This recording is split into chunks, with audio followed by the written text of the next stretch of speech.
Help support the companies that support our community.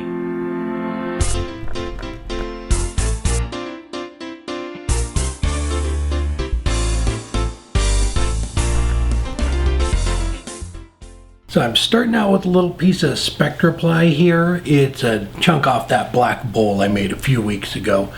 So what we're going to do is we're going to make the inserts for a lidded box, and I mentioned this in a video a while ago, so I think this is really going to simplify putting the threaded rings in lidded boxes. So the little blank was about 2 1/4, 2.5 inches square.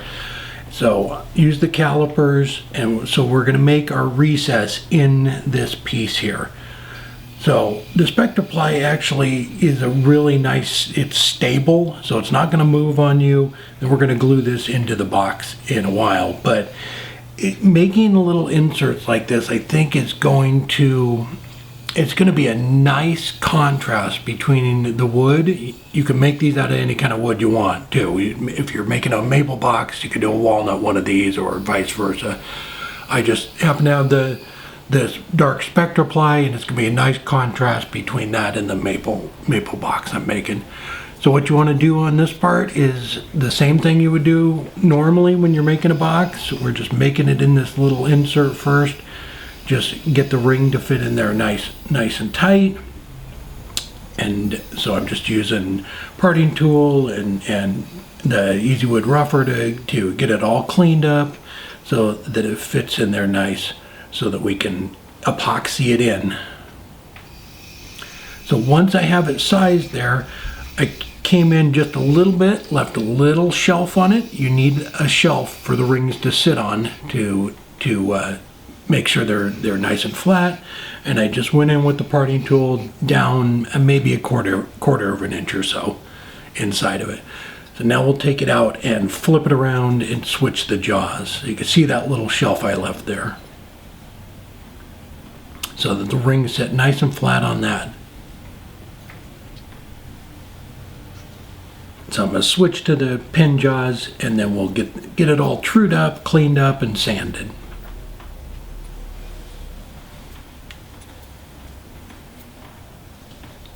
So you can use the recess that you just made to expand the jaws, hold on to it. And then I just used a spindle gouge to get it true. And then I'll switch here in just a sec to the Easy Wood rougher, because you want to make sure that tenon is nice and square.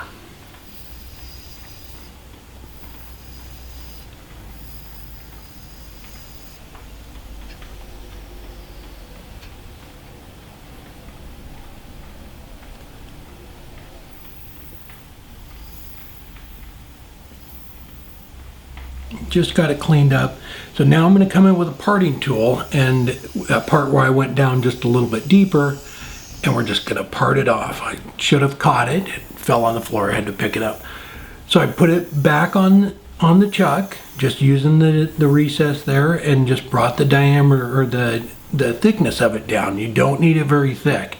So just brought it down, made sure it was flat, and that's going to go inside. That's the part that's going to get glued in. The ring just like that. So I put it back on there and just expanded the jaws again, because I forgot to sand the lip there. So this lip that I'm sanding right now, that's the part that's going to be exposed. So the piece that was left on that is going to work for the top of the lid insert. And so we're going to make a tenon on this one to fit the male ring. And so just take your time, you know, just go slow. You don't want it to be loose on there. Just get all of this cleaned up, and the part that's going to show on this is going to be that little inside disc there. So get all that cleaned up and sanded before you flip it around.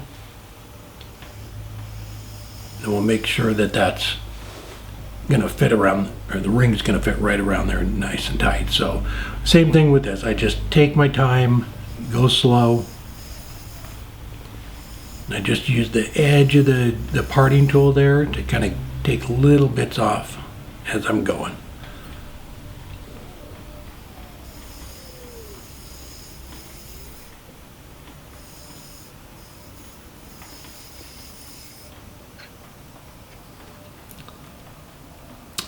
Now I want to make sure it's flush with that, so I have the right diameter. Now I'm just going to go down a little bit deeper with the parting tool and make sure it's the same thickness as the ring. There we go. And then I can just sand up that little spot in the center there.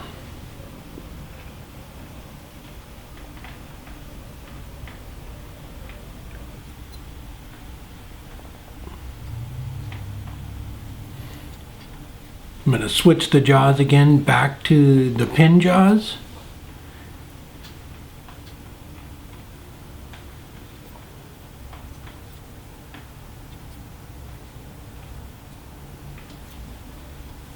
And then we're going to go ahead and clean up the bottom of that, because you need that nice and flat. You want it to a nice flat surface, because this part right here is going to be glued on the inside of the lid. So just bringing down the thickness of it a little bit and making sure that it's flat. I just kind of cupped it out just a teeny little bit. The only part that's gonna need to seat on the glue is around the rim, but you want to make sure it's gonna have a good surface to bond to.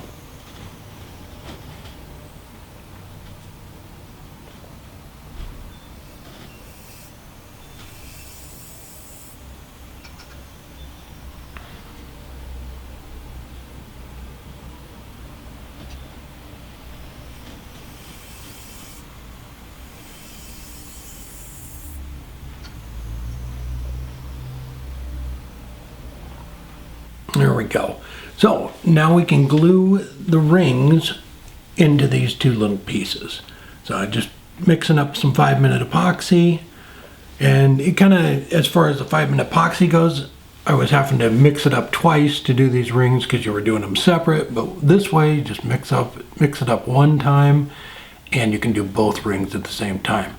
Just put a little bit on the outside, pops right into there, and then we'll do the ring for the lid. Put an epoxy on the inside on this one, and then just slide it right over the tenon.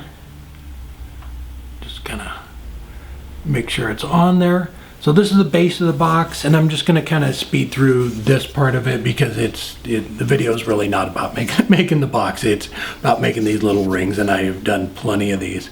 So same thing with this. Just go slow. Make sure that the recess here fits right inside the base there, and it's nice and flush. And then I just went ahead and shaped the outside of the box just like that. I went through the whole process, hollowing it out, sanding it, all of that. So we'll just take a little bit of wood glue now, put it around that ring right there, just kind of spread it out so it doesn't squirt out on anything, and then just drop the ring in. So when you're doing this, go ahead and do this part first so that has an hour or so to set up while you're making the lid, because you want that bottom or the base part of it all dry or close to dry before you hook it together. So this is the lid, and I'm doing the same process here, just making a little recess that is going to fit that little part. Just kind of cleaning it up. And I'm going to go ahead and run through the same process with this. I'm going to shape it, sand it, not put any finish on it yet, but get all of that done. Making sure the recess is down there flush. And once you have that done, you thread that little piece on there, put a little bit of wood glue in the lid. So what happens now is, instead of worrying about getting epoxy on the threads, they're already together. You just put the lid on, you can spin it around, line the grain up, and you don't have to worry about it. After that, I went ahead and put some walnut oil on it. So the only thing, if you're going to use walnut oil, don't get it on the threads. So I just kind of wiped it on, and then took a Q-tip, took my time, and got it right around the little insert so I didn't get any on the threads. There we go. The oil is all soaked into it, so it's out of maple and Spectra ply. So the inserts give it a nice contrast, just a nice little touch to it, and I really think it makes it so much easier to line the grains up. You don't have to worry about it. Just spin it right back around, and the grain is going to line up perfectly every time.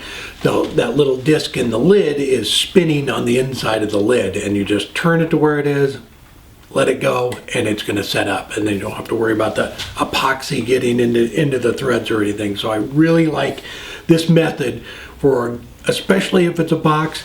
This one's, you know, not as critical as some of them, but you can obviously see where the grain lines up all the way around, and it was really pretty easy.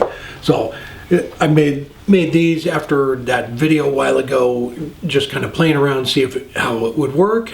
So same thing with those are out of maple.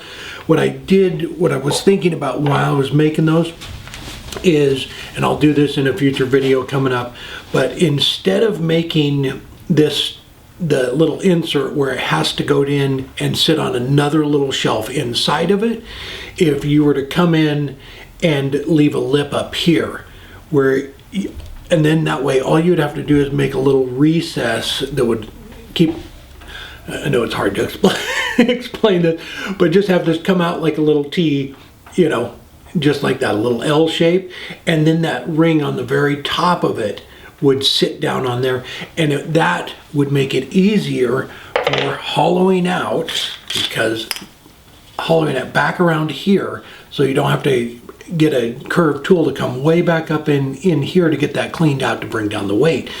You could go straight around that corner, and it would just sit on the little recess right in here. So I think that is something I'm going to try next time. I'll do another one in a month or so, or whenever the project comes up. I'll do one like that, and I think that would eliminate trying to back hollow around there. All right. Hope you enjoyed the video. Hope this helps. I think it adds a nice touch to it, a nice contrast. Like I said, you can use different pieces of wood. The Spectra ply works great because it's nice stable wood too, and it's not going to move on you where the rings are. If you get a little bit of wood movement, you know, with just about anything, so you won't have any wood movement with that. All right, we will see you next time. Hope everybody has a good weekend. Take care.